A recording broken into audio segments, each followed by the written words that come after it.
Wa idza sa'alaka ibadi anni, kalau hambaku bertanya kepadamu, di mana Allah? Saya pengen curhat. Wa idza sa'alaka ibadi anni fa inni qarib. Aku dekat. Artinya ketika kita pengen curhat, Allah mendatangi kita. Kadang-kadang kita nggak pengen curhat aja, Allah mendatangi kita karena pengen dicurhatin. Kan baik banget Allah tuh. Padahal kan yang butuh kita ke Allah, bukan Allah butuh kita. Tapi karena saking pemurahnya Allah, dari arasy-Nya turun ke langit dunia. Setelah turun ke langit dunia, Allah bertanya, hal min dhi hajah, ada enggak hamba-hambaku yang butuh pertolongan? Allah manggil-manggil kita tuh di langit dunia tuh. Allah manggil-manggil kita, kita tidur. Ilfil enggak Allah? Besok datang lagi. Hal min dhi hajah, ada enggak hamba-hambaku yang butuh pertolongan? Masih tidur. Ilfil? Enggak, besok datang lagi. Dan itu berlaku dari sejak Allah menciptakan manusia sampai hari kiamat. Enggak pernah Allah ilfil sama kita. Inilah tempat curhat yang paling baik. Hanya ada dua, satu kepada Allah, kedua kepada pasangan.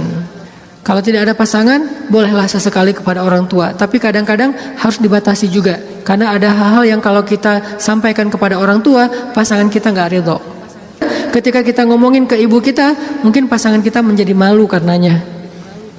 Masalah nafkah mungkin. Kan itu harga diri suami banget ya. Kalau seorang istri kemudian curhat ke ibunya, ya AA ngasihnya kurang terus setiap bulan. Kan dia jadi malu nih. Ada hal-hal yang suaminya akan malu dan gak rela. Terus kepada siapa yang insya Allah suami kita gak malu? Kepada Allah. Ya Allah, suami saya ngasih nafkah kurang terus udah berapa bulan. Saya sih berharap gak usah banyak-banyak ya Allah, 30 juta aja sebulan. Ini masih kurang 29 juta, kurang sejuta curhat ya. Karena suami kita juga curhatnya ke Allah. Ya Allah, saya pengen nambahin nafkah buat istri saya. Ya Allah, ya Allah, ya Allah. Dua-duanya curhat nih. Kalau perlu curhatnya sambil pegangan tangan, kan seru tuh. Coba kalau masih sendiri, pegangan tangan siapa? Gini-gini. Mana ya tangan? Loh, sholat tahajud berdua sama sendiri. Kalau sendiri, yang banguninnya alarm, nggak enak banget tuh. Ring, apa sih berisik? Tapi kalau udah berpasangan, yang banguninnya suara lembut. Kang, bangun. Akhirnya makin tidur. Ini tapi bukan fikih ya. Ini iseng-isengan saya doang nanya ke istri saya. Yang kalau kita sholat tuh boleh nggak sih gandengan? Istri saya nanya, gandengan gimana? Jadi kita tengah malam tuh nanya kayak gituan. Gandengan gimana? Gini, jadi kita takbir terus boleh nggak sih kayak gitu? Nanya ya. Tapi kalau deketan boleh kan? Boleh. Ya udah deketan lagi dong. Lagi bisa nggak ngomong kayak gitu ke teman kos-kosan? Deket lagi dong. Bahaya. Makanya teman-teman curhat sama Allah SWT. Analogi dan contoh kasusnya mungkin masalah cinta dengan pasangan ya. Tapi moral of the story-nya itu bisa kita pakai dalam apa aja. Karena kita punya masalah bukan cuma dengan pasangan, bukan cuma dengan teman, tapi kita punya masalah dalam pekerjaan, dalam apa aja. Pokoknya mau curhat ke langit. Karena Allah selalu menunggu kita curhat. Yang di seluruh bumi juga makhluk-makhluk Allah selain jin dan manusia setiap hari berdoa kepada Allah. Masa kita nggak mau berdoa? Kulla yaumin huwa fi sya'n wa la ya'uduhu hifdzuhuma. Curhat sama Allah. Akhirnya Khawlah udah selesai datang ke Nabi. Kalau bahasa kita kayak ngejapri ke Nabi gitu. Nabi bilang, kamu sama suami kamu sudah haram selama-lamanya. Karena zihar itu adalah tradisi Arab jahiliyah. Kamu buat saya seperti ibu. Itu tradisi Arab jahiliyah yang nggak baik banget, sangat-sangat tidak adil kepada perempuan. Jadi ini salah satu ayat bukti bahwa Al-Quran itu benar-benar turun untuk mengangkat kehormatan perempuan. Karena tradisi Arab jahiliyah, kalau dia udah mulai bosan sama istrinya, langsung dia ceraikan seumur hidup. Kenapa seumur hidup? Biar nggak dapat waris, biar nggak ada tanggung jawab apa-apa, nafkah segala macam. Kan curang banget kan? Dinikahi ketika muda, pas udah tua diceraikan tanpa ada harapan warisan dan nafkah lagi selama-lamanya. Ternyata Khawlah nggak berhenti dengan bertanya kepada Nabi doang, dia minta kepada Allah. Tadinya nggak ada loh fikih zihar di dalam Islam tuh nggak ada syariat hukum tentang bab Zihar dalam Islam baru ada setelah khaulah curhat. Jadi bisa dibilang beberapa syariat Islam itu muncul hasil dari curhat-curhat para hamba. Apa arti al-mujadilah? Perempuan yang sedang curhat. Ini surat curhat di dalam Al-Quran. Akhirnya turun ayat, Allah sudah mendengar pembicaraan kalian berdua, Allah tahu banget isi japri-japrian kalian. Kemudian Allah mengatakan zihar itu adalah dosa besar. Dan orang yang melakukan zihar tidak berlaku untuk istrinya. Tapi dia wajib menebus dosa itu dengan cara berpuasa 2 bulan berturut-turut. Suami dari Khawlah orang yang sudah sangat tua. Nabi panggil dia ke sini. Akhirnya sahabat nyari-nyari dia, dipanggil ke rumah Nabi. Kemudian Nabi mengatakan, sudah turun ayat tentang masalah kamu dengan Khawlah. Allah nggak redha dengan apa yang kamu lakukan kepada Khawlah. Akhirnya dia dimarahin sama Nabi. Kemudian Nabi mengatakan, ya Rasulullah, saya sadar, saya insaf, saya taubat. Terus gimana menebusnya ya Rasul? Kata Nabi, berpuasalah 2 bulan berturut-turut. Dia bingung, Rasul, saya ini laki-laki yang sudah tua. Jangankan 2 bulan berturut-turut, sehari aja batal. Nggak boleh batal sehari aja, nggak boleh. Kalau batal sehari, nggak bisa besok dilanjutkan, nggak bisa. Langsung mulai dari nol. Ya Rasul, saya puasa sehari aja nggak kuat, gimana 2 bulan? Rasul mengelus dada kemudian mengatakan, ya udah kalau gitu beri makan 60 orang miskin. Ya Rasul, nggak ada orang yang lebih miskin di daerah sini daripada saya. Akhirnya Nabi ngambil beberapa karung korma, dikasih ke dia, ngasih makan ini untuk keluargamu. Ini juga menjadi dalil gimana Islam itu agama yang sangat-sangat toleran.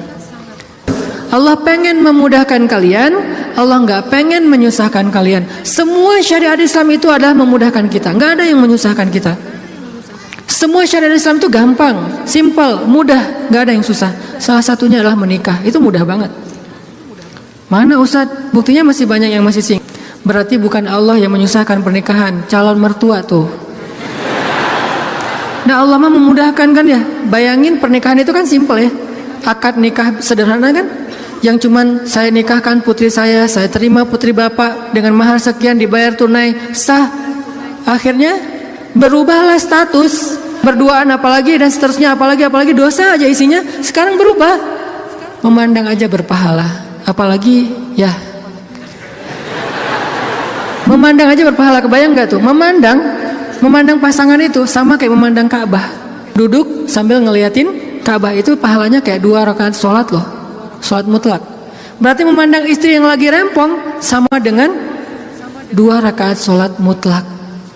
Baru memandang gimana menyentuh, gimana mengecup keningnya, gimana memeluknya, gimana dan gimana.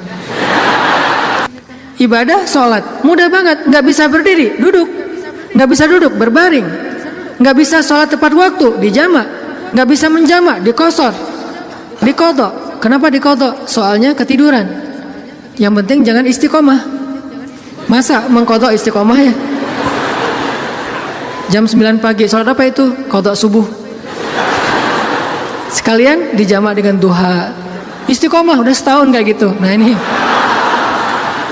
Kayak misalnya kita pulang malam, belum isya nih. Tadi pas isya, pas lagi di jalan macet-macetan, sampai di rumah capek banget, mandi segala macam, makan, akhirnya ketiduran. Lupa kalau kita belum salat isya, bangun-bangun subuh, oh iya ya semalam saya belum isya.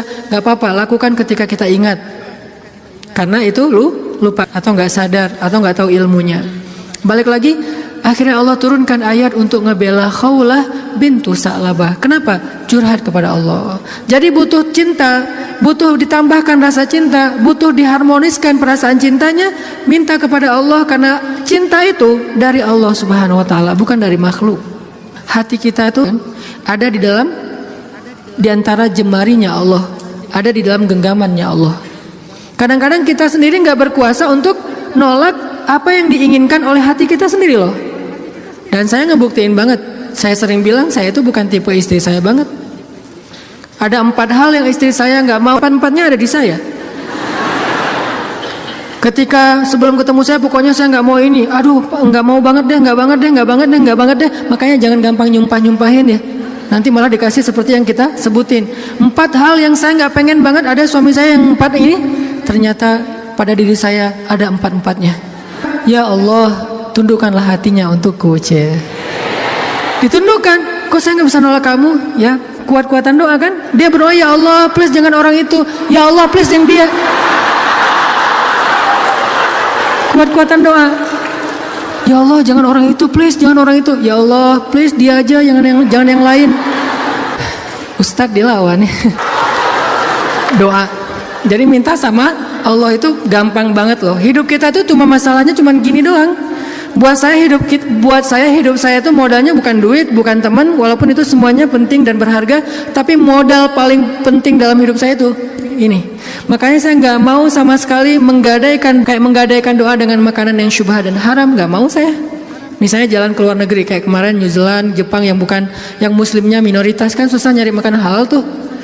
Mending lapar daripada saya akhirnya mencari-cari alasan, ini kan darurat kan udah nggak ada pilihan segala macam. Ini kan makannya ikan, tapi kan satu minyak dengan makanan yang nggak halal. KFC kalau di luar negeri itu halal. Mungkin kalau di Singapura McD KFC-nya udah ada label halal, tapi kalau di beberapa negara yang lain nggak ada label halal. Walaupun ayam kan bukan babi Ustaz, bukan pork, tapi kan dia nggak disembelih dengan nama Allah. Saya nggak mau.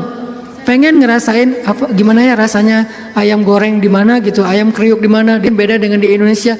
Tapi kan itu bahayanya bukan masalah hal haram, menggadaikan doa kita. Begitu kita makan, kenyangnya cuma sebentar, nanti juga udah lapar lagi, tapi doa kita ditolak 40 hari 40 malam.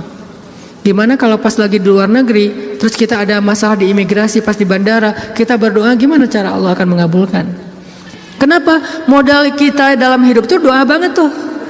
Saya ngerasa banget banyak keajaiban dalam hidup gara-gara berdoa. Bukan berarti saya udah soleh ya, bukan. Allah yang maha baik. Minta, ya Allah saya lagi butuh ini. Jadi duit kita teman-teman ada di sisi Allah. Jadi gak usah khawatir, tinggal minta. Teman-teman khawatir gak nyimpan duit di bank? Gak khawatir kan? Uang ada di bank 1M, tenang kan? Kenapa kok tenang nitip uang 1M kepada manusia, tapi gak tenang menitipkan harta itu kepada Allah? Ini gak fair nih imannya nih. Kalau Allah lebih dahsyat daripada kartu dan buku rekening apa? Allah tidak pernah ingkar janji. La yukhliful mi'ad. Allah lah yang memberi kalian rezeki. Allah lah yang menjamin untuk kalian hidup. Sehingga buat saya pribadi, saya tuh orang kaya. Uangnya di mana Ustaz? Di Allah. Saya tuh orang kaya, punya banyak aset. Mana asetnya? Allah yang tahu. Saya nggak tahu, tapi Allah tahu. Kan gitu kan, sederhana sebetulnya, gampang banget. Duit ada di Allah. Sama kayak orang bilang, saya banyak duit, alhamdulillah sekarang ada beberapa ratus juta. Di mana? Di bank. Aman? Enggak. Walaupun kita merasa nyaman, tapi enggak aman. Kalau di Allah, kita enggak merasa nyaman, padahal itu yang paling aman. Tapi kan enggak ada wujudnya Ustaz. Emang di bank ada wujudnya? Tapi kan enggak ada bukti apa-apa segala macam. Apakah Allah pernah ingkar janji? Enggak pernah. Tapi nariknya gimana Ustaz? Kalau ke bank kita tinggal datang ke tellernya, kita minta. Kalau ke Allah lebih gampang, nggak perlu macet-macetan ke teller, nggak perlu ngambil nomor antri, tinggal gini doang, lebih mudah. Nggak ada tapi untuk Allah. Tapi itu hanya berlaku buat kita. Sebaik apapun kita ada tapinya. Tapi kan dia juga manusia, minimal. Kalau nggak, tapi kan dia nggak jujur, tapi kan dia jahat, tapi kan dia curang. Kalau dia orang baik, tapi kan dia manusia, tetap ada kurangnya kan? Kalau Allah nggak ada tapinya. Allah nggak akan memberikan harta karena kekurangan. Allah maha kaya. Allah terlalu sibuk. Allah maha kuasa. Allah nggak dengar. Allah maha mendengar. Allah misalnya nggak melihat. Allah maha menyaksikan. Apa sih yang kita persoalkan dari Allah? Tinggal gini doang. Tapi saya udah sering gini nggak didengar sama Allah. Berarti kita nggak punya kontrak itu udah kita batalin dengan makanan yang haram. Kontrak itu udah kita batalin dengan memutuskan silaturahim. Kontrak itu udah kita batalin dengan berburuk sangka kepada Allah. Itu kan yang membatalkan kontrak. Begitu kita berburuk sangka kepada Allah, apa sih maunya Allah nih? Ya Allah please tolong saya dong. Tapi ngomongnya apa sih maunya Allah? Batal kontraknya. Harusnya kita mengatakan, ya Allah bantu saya ya Allah. Saya yakin tidak ada sesuatu yang sia-sia dari takdirmu. Kita berbaik sangka kepada Allah, maka Allah pasti akan menunaikan janji. Wa aufu bi ahdi, ufi bi ahdikum. Tunaikan janji kalian kepada aku tunaikan janji aku kepada kalian. Modal itu doa banget teman-teman. Doa banget. Cinta, mau dapat sahabat, mau dapat pasangan, mau dapat kasih sayang orang tua, mau dapat doa dari orang-orang soleh, mau dapat rezeki yang berkah, mau dapat terutama cinta dari Allah. Caranya adalah menengadahlah ke langit, bukan ke bumi. Sujudlah di bumi, lalu memintalah ke langit, maka Allah Subhanahu wa taala akan melimpahi kita dengan rasa. Tinggal kita yakin aja sama Allah. Masalah yakin inilah yang membuat kita kadang-kadang jadi harus menunggu keajaiban dari Allah, tergantung tingkat keraguan. Makin besar ragu kita, makin lama kita menunggu datangnya pertolongan Allah. Makin kuat keyakinan kita, makin cepat datangnya pertolongan Allah. Orangnya soleh banget, imannya pasti kuat tuh, tapi dia belum ditolong aja sama Allah. Nah, berarti kita belum paham cara Allah menolong kita. Allah nolong kita itu dengan dua cara, teman-teman. Pertama, pertolongan UGD. Apa yang dilakukan Allah? Allah akan menolong hati kita terlebih dahulu. Bukan masalah kita diangkat, hatinya yang dikuatkan. Itu pertolongan Allah. Tapi diuji oleh Allah dengan sakit, dengan kemiskinan. Kok Allah nggak mendengar doa dia? Nggak, Allah mendengar doa dia. Terus apa bukti pertolongan Allah? Allah nggak langsung ngasih dia duit, sembuh dan segala macam, bukan. Allah kuatkan hatinya sehingga kita nggak habis pikir, kok dia bisa bertahan ya dengan kondisi kayak gitu. Kok dia tetap bisa bahagia ya dengan keluarganya dalam kondisi kayak gitu. Ibu di rumah Teduh Sahabadiin itu, ibu ini pasien kanker apa gitu, beliau udah parah banget dan dirawat sendiri di rumah sakit, nggak ada yang jagain. Kenapa? Karena suaminya lumpuh. Kebayang nggak tuh ujian rumah tangga? Anaknya masih kecil-kecil, salah satu anaknya tuh SMA ngurus ayahnya, sementara suaminya lumpuh udah nggak bisa ngapa-ngapain. Maaf, buang air kecil air besar di tempat tidur, semuanya di tempat tidur, nggak berdaya. Istrinya kanker stadium lanjut, dirawat di Rumah Sakit Hasan Sadikin, tapi nggak dapat kamar sehingga harus bolak-balik. Kalau bolak-balik ke rumah jauh, akhirnya tinggal di rumah Teduh. Cuman yang pertanyaan istri saya agak heran, udah berapa lama suaminya lumpuh? Udah 3 tahun. Istri saya ngelihat anaknya baru 1 tahun. Loh, anaknya baru 1 tahun ya? Iya. Suaminya udah lumpuh 3 tahun. Terus gimana caranya? Maksudnya masih bisa dikasih keturunan? Yang penting jangan dibayangin aja. Nggak boleh ngebayangin. Kita hanya ngebahas hikmah. Bukan kok bisa ya? Masya Allah, luar biasa ya. Allah masih tetap ngasih kebahagiaan kepada mereka, anak bayi sebagai hiburan buat mereka. Kalau suaminya lagi kangen anaknya dibawa ke rumah. Kalau istrinya lagi kangen, dibawa ke rumah sakit. Ganti-gantian, penyejuk hati mereka. Allah pengen menguatkan hati mereka dengan sakitnya lewat seorang bayi. Itu cara Allah menolong kita, teman-teman, sebelum diangkat masalah kita. Sehingga jangan salah paham, kalau ada orang soleh miskin, kalau ada orang soleh sakit, kalau ada orang soleh kena musibah terus. Mungkin Allah tidak langsung menyelesaikan masalah dia, tetapi Allah lebih suka untuk menjaga hati dia, karena dengan cara kayak gitu Allah akan terus dekat dengan dia. Kadang kalau kita diselesaikan masalahnya oleh Allah, tiba-tiba jadi jauh kan? Ya Allah, tolong saya, tahajud 1 juz 1 malam. Luar biasa tuh kalau lagi ada masalah. Satu masalah selesai, nggak usah tahajud, sholat aja dijamak lagi tuh tadi.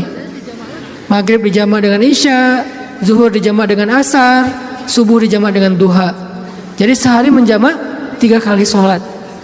Kenapa? Udah nggak ngerasa butuh sama Allah. Allah tahu itu. Makanya nih kayaknya hambaku nih kalau aku tolong nanti jauh lagi, sementara aku kangen. Kan tetap happy, tetap bahagia. Yang nggak bahagia itu orang yang lihat. Yang justru nggak tega itu yang ngelihat, yang ngerasain biasa-biasa aja. Saya kadang-kadang nggak habis pikir dengan beberapa orang teman saya, soleh banget, hidupnya tuh susah banget, kerjaannya nggak jelas, penghasilannya nggak seberapa, anaknya banyak dan sering nunggak gitu di sekolah teh. Tapi saya lihat keluarganya, anak-anaknya senyum-senyum semuanya, pada hafal Al-Quran, suami istri akur segala macam. Kok mereka bisa bahagia dengan modal hidup yang cuma segitu, sementara ada keluarga lain yang modal hidupnya berlimpah tapi nggak bahagia? Karena yang ini ditolong hatinya, yang itu tidak ditolong hatinya. Minta aja sama Allah, apapun masalah kita. Apalagi cuma masalah perasaan hati, Allah bolak-balikan hati sesuka Allah. Gampang banget buat Allah. Kadang-kadang yang saya cerita, ketika kita terbesit dalam hati aja Allah wujudkan kan. Kayak ada seorang ibu di Dumai, cuman terbesit di hati, nggak ngomong loh. Tiba-tiba saya kepikiran pengen ke Dumai. Kenapa Ustaz? Nggak tahu, pengen aja ke Dumai. Akhirnya kita ngumpulin tuh daftar yang ngundang di seluruh Indonesia, terus kita yang nentuin mau kemana. Ke Dumai ya. Akhirnya nentuin beli tiket ke Dumai, walaupun sebetulnya jadwalnya tuh rush banget loh. Jadi jadwalnya tuh sangat padat, tapi bela-belain ke Dumai. Kenapa? Allah yang menuntun hati saya, menggerakkan hati saya untuk datang ke Dumai. Begitu saya sampai di Dumai, ternyata Allah men-setting beliau yang menjemput kita di bandara, lalu satu mobil, kata beliau, inilah batin saya sebulan yang lalu. Allah ngasih bukan cuma di sebuah talim, satu mobil bisa curhat masalahnya. Bukan saya soleh, bukan, dianya yang solehah. Allah yang maha baik, dan kita bisa banget. Jadi kalau orang bisa datang ke kita lewat doa, berarti jodoh juga bisa datang ke kita lewat doa. Tinggal kuat-kuatin aja doanya kayak tadi. Saya pernah satu raudhah dengan seorang calon pejabat ya. Satu raudhah, dia lagi umroh, saya juga lagi umroh. Kita satu karpet hijau tuh raudhah. Kebenaran saya tahu beliau dan gak setuju dia menjabat karena banyak mudaratnya daripada manfaat. Dan saya tahu karena mau menjabat waktu itu, dan saya tebak-tebak aja nih kayaknya doanya supaya dia dipilih nih. Dia doa di sebelah saya juga doa di sebelah dia. Saya doanya pas dengerin kayaknya khusyuk banget doanya, nangis-nangis itu. Ya Allah, tolong jangan kabulkan doa orang di sebelah. Karena mudaratnya lebih banyak, saya nggak rela banget dia yang berkuasa karena bahaya banget. Jelas doa itu yang paling luar biasa. Sama kayak kita menjalani hidup, ada masalah dikit tinggal gini kan. Sama kayak kita ada asuransi, ada masalah dikit tinggal klaim. Cuman ngeklaim asuransi kan lama nih. Kita harus bayar 200.000 dulu, kita harus ada prosesnya dulu. Kalau ke Allah, kenapa kita ngeluh? Kok lama banget ya Allah, kok lama banget? Enggak, kalau kita yakin akad kita dengan Allah di sini, makin kuat di sini, makin cepat Allah menolong kita, dan itu ajaib banget. Saya nolak kalau misalnya Allah mau mendatangkan sesuatu dalam hidup saya, gimana pun ditolak tetap akan datang, tetap akan ketemu. Alam yajidka yatiman fa'awa wa wajadaka dhallan fahada wa wajadaka ailan fa'aghna. Itu yang jadi modal kita. Bukankah dulu kita pernah ngalamin masa-masa sendiri, kemudian Allah beri kita keluarga, masa-masa ketika kita bingung Allah beri kita petunjuk. Fa ammal yatima fala taqhar wa ammas sa'ila fala tanhar wa amma bi ni'mati rabbika fahaddis. Apa maksud wa amma bi ni'mati rabbika fahaddis? Nikmat Tuhanmu itu dibicarakan. Maksudnya apa? Untuk membuat kita makin yakin sama Allah. Ya, dulu kan Allah pernah nolong kita. Dulu kita pernah lapar, Allah yang beri kita makan. Dulu kita pernah bingung di sebuah kota mau kemana, Allah kasih kita tempat tinggal. Dulu kita pernah bingung sendiri, Allah kesepian sendiri, Allah kasih kita keluarga. Itu yang dibahas untuk tajdidul iman, memperkuat iman kita kepada Allah Subhanahu wa taala. Jadi kesimpulannya teman-teman, bahwa kita butuh apa aja mintalah sama Allah, termasuk cinta. Jangan begging kepada manusia, karena itu akan menjatuhkan harga diri kita. Kalau mau begging, mengemislah kepada Allah Subhanahu wa taala. Makin kita mengemis kepada Allah, makin Allah angkat derajat kita. Makin mengemis makin mulia. Kalau ke manusia makin mengemis makin hina. Mudah-mudahan ini menjadi booster buat kita, bukan hanya dalam masalah pernikahan, tapi juga dalam semua masalah hidup kita.